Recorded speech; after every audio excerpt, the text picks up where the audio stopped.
So here we are at the end of our pheasant story.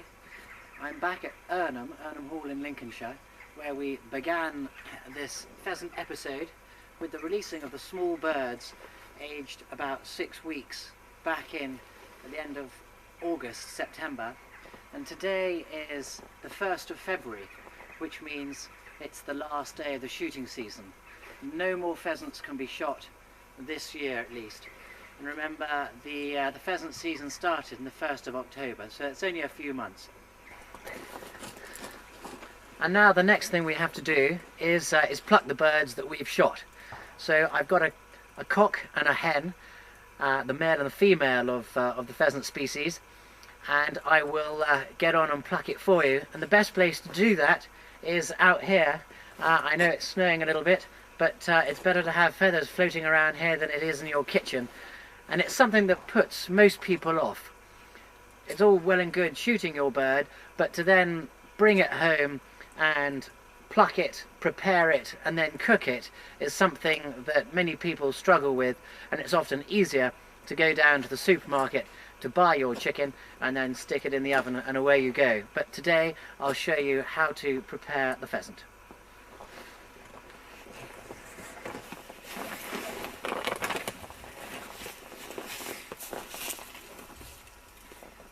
So here we are, and I've got a cock bird here and a hen bird here. They're about the same sort of size. If I put that one down there, they are absolutely beautiful, and you can see this is a ring neck here.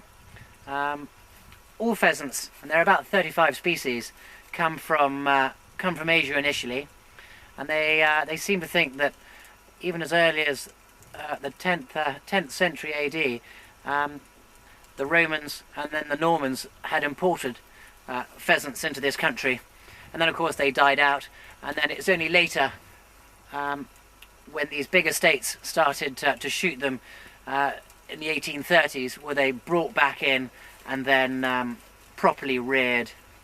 And now they estimate 30 million pheasants are reared in this country, which should feed everybody. Anyway, so what I'm going to try and do now is pluck this bird for you.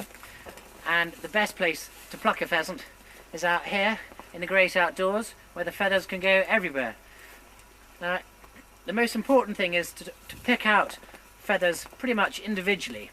If you pull out too much, you end up ripping the skin, and that's no good. So you just want to pull away like this, and you can see that I'm opening up a little bit of a area in there. It's quite a time-consuming. There we go. And you just want to work away at that.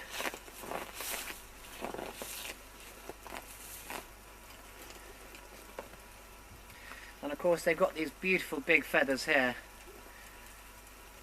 Look at that beautiful back.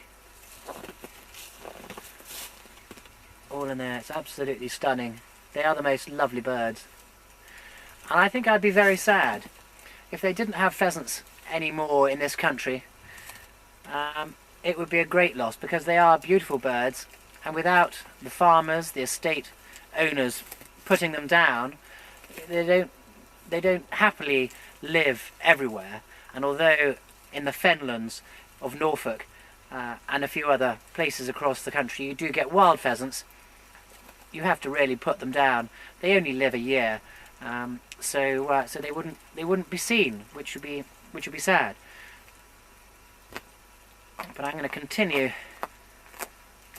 plucking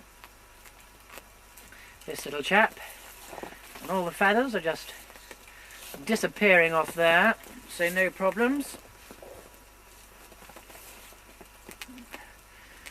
And a couple of the reasons I love shooting so much. The main one, I'm outside in the countryside, walking around when it's like this, when it's cold, when you should ideally be indoors